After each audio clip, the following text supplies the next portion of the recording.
Ini saya sosialisasinya yang pertama saya ambil adalah perlindungan anak.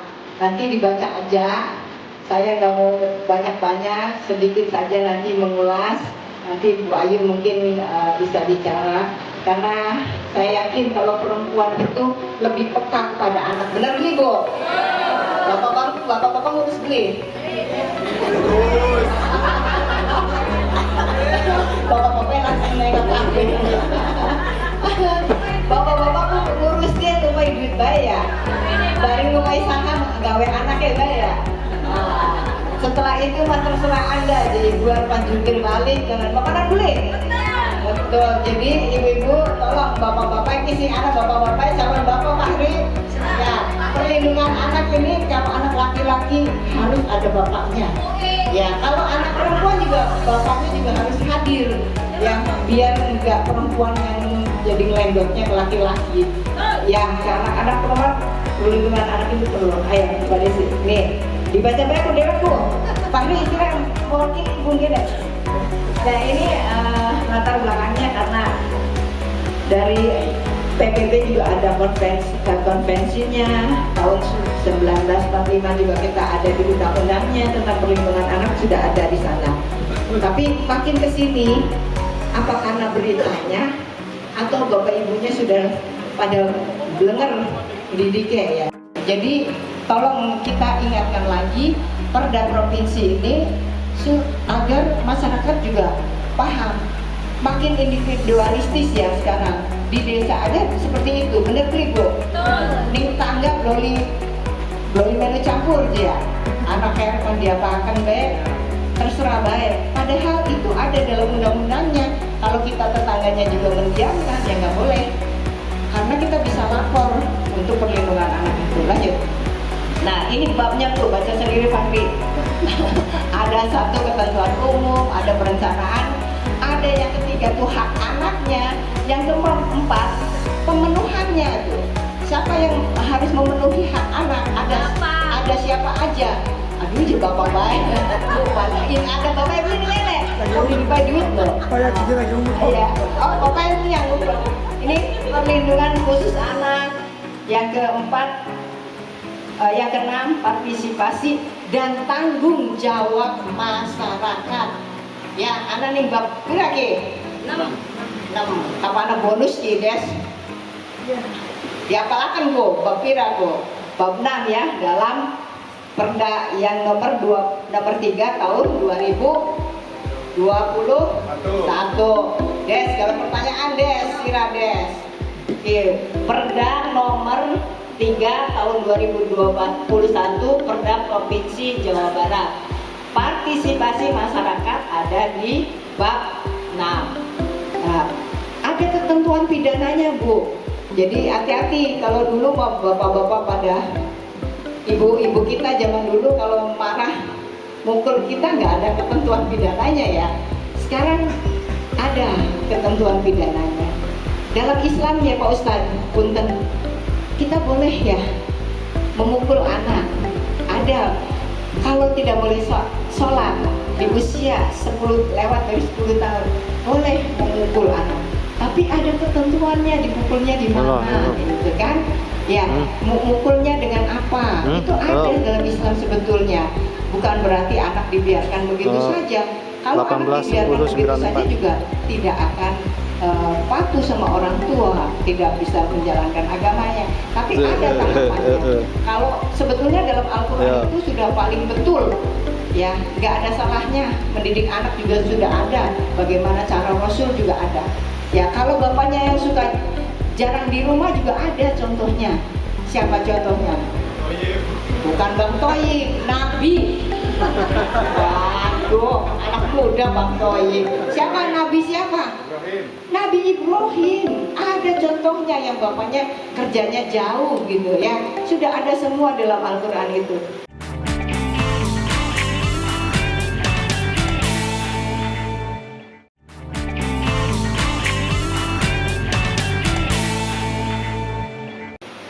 Lantas belum bab 8-nya itu ada gugus tugas provinsi layak anak.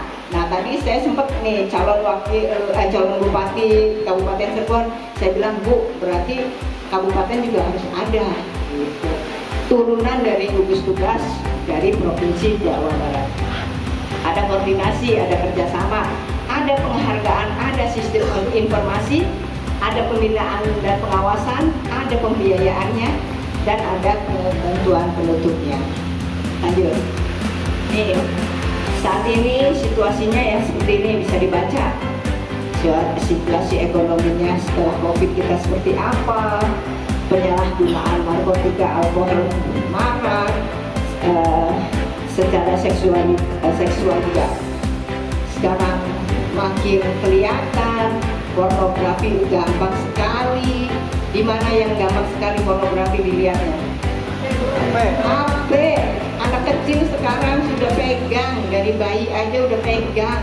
Yang salah siapa tuh? HP apa pemboke sih males? Pemboke pengen nonton drakor ya? Pemboke pengen nonton drakor, anaknya di bayi HP main game. Kadang-kadang game isinya setelah itu ada pornografi.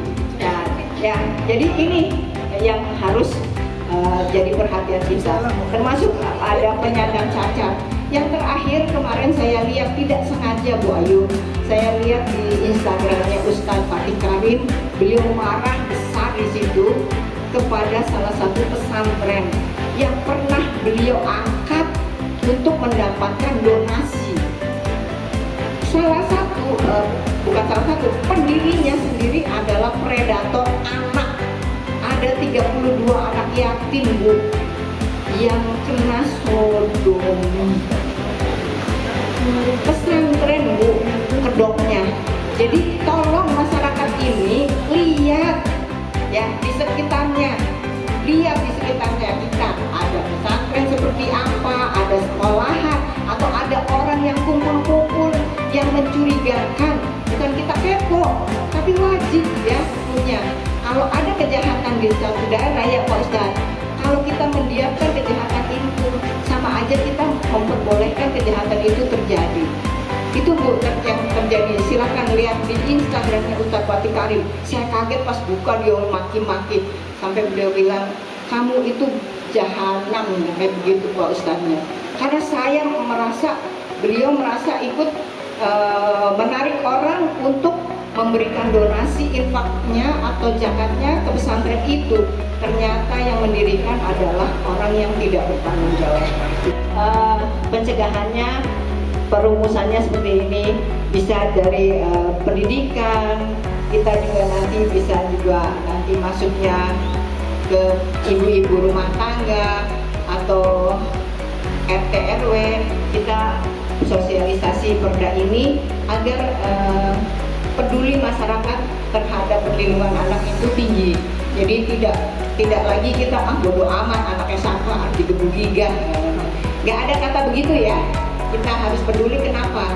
Barangkali bukan anaknya yang salah, tetapi ibunya yang memang sudah stresnya memuncak karena ekonomi. Nah itu kita kembali lagi, kita solusinya apa? Ya, kita bareng-bareng di sini. Ada Bu Ayu, Bu Tarseni, nanti di Dewan, dan saya di provinsi, Bapak di pusat. Program apa sih yang kita bisa bawa ke dapil daerah pemilihannya? Insya Allah kedepannya Bu Ayu, saya akan konsen di 3 dapil saya. Selain saya juga akan konsen di Jawa Barat. Lanjut. Ini saat ini saya lanjut baca BDW ya. Nah, penanganannya ini kalau tidak jadi predator berikutnya, ya kita sadarkan biasanya ke agama ya, bahwa kasus pelecehan itu pasti fungsinya juga sudah berbeda. Saya kan mau nanya gimana cara menanggulangi anak supaya tidak terjerumus ke dalam lingkungan begitu, Bu. Kan kebanyakan kan sekarang pakai HP. Iya. Nah, yang saya tanyakan gimana caranya supaya anak itu tidak terjerumus. Nggak ada di rumah. Jadi anak itu bebas di rumah. Ada siapa yang mengawasi? Ya kadang-kadang ada ibunya, ada neneknya. Nah, jadi dikasih jadwal HP-nya. Kalau tadi malam saya lihat Pak Jawa, anaknya itu ambil handphone ibunya. Tadi malam kan masih hari Jumat ya. Itu kaget saya. Dia duduk di bawah kolong meja karena dia takut. Harinya masih hari Jumat, nggak boleh pegang HP. Sehingga kenapa ini di kolong meja?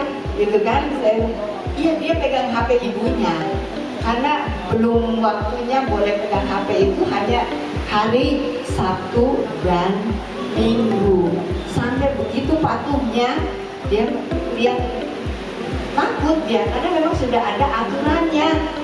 Ya, ada motor anak ibu di sini. Ya, jadi ada aturannya.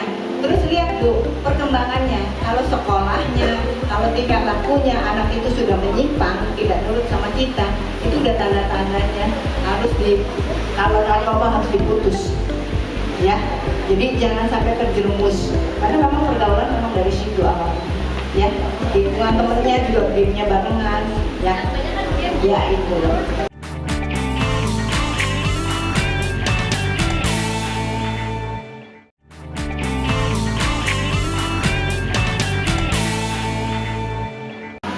Nah ini yang jadi permasalahan tuh saat di dalam kandungan, Bu. Karena dari usia 0, kan kadang orang tua kita ini yang mungkin emosinya secara psikologis dia itu lagi naik dengan permasalahan yang ada.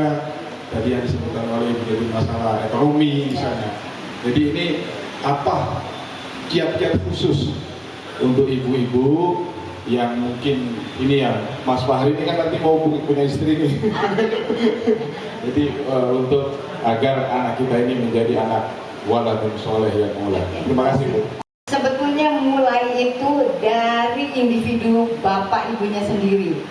Dari apa? Kalau saya selalu makanan sehat itu ada di Dr. Zaidul Akbar. Dr. Zaidul Akbar itu mengatakan kita nih individunya, pola kita sendiri itu akan membentuk genetik anak kita. Fahri ngerokok gede. Dari mulai kecil merokok, itu genetiknya sudah beda Bu Ayu.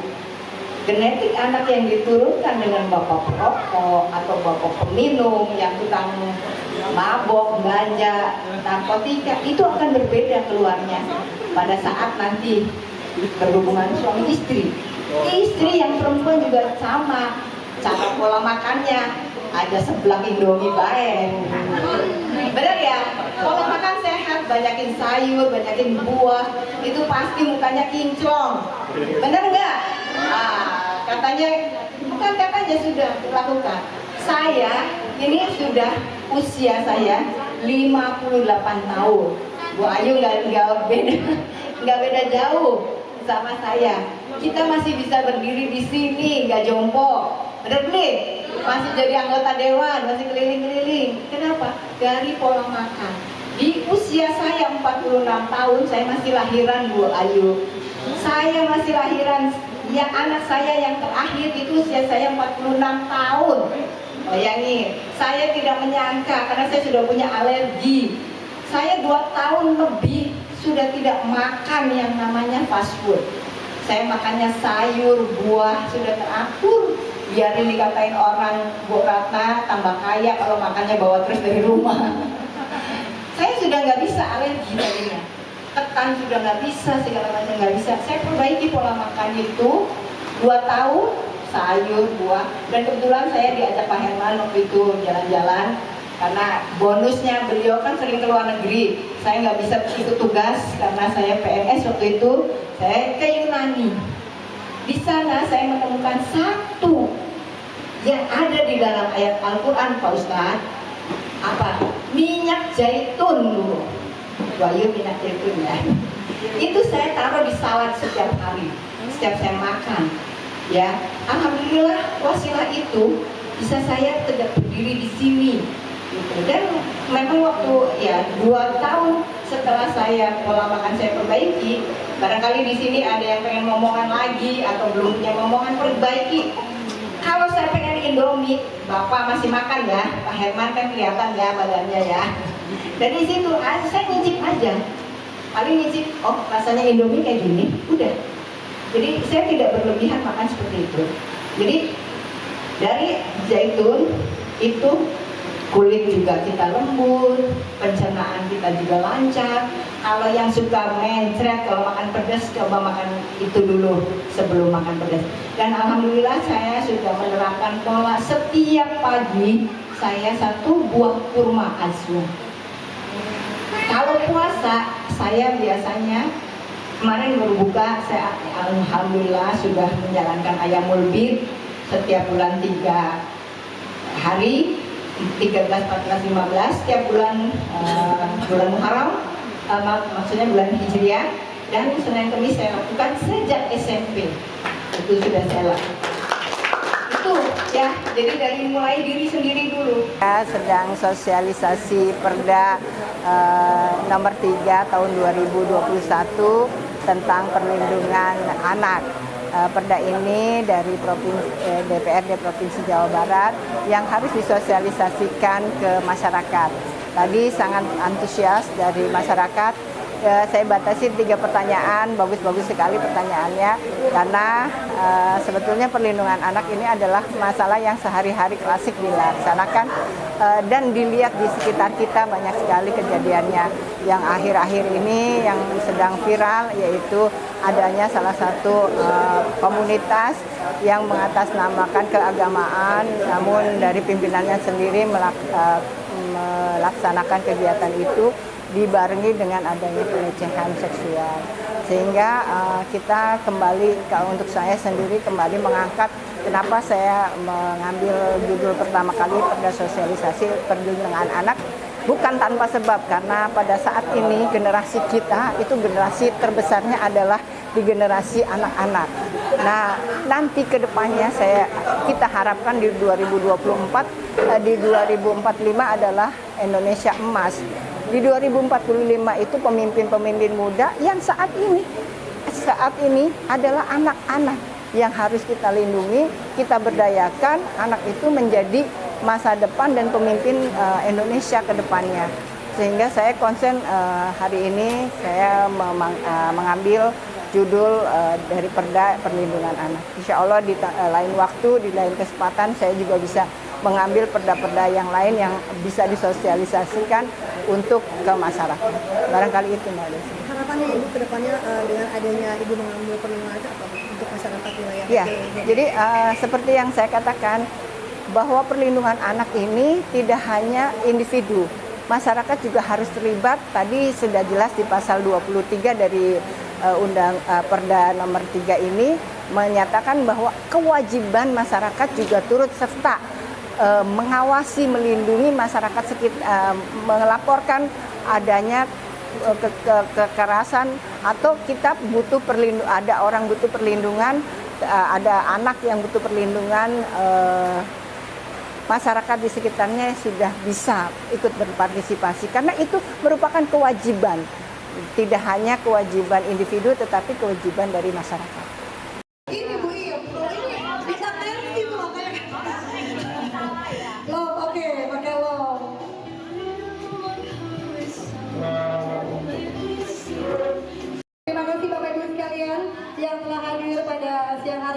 untuk kita bersama.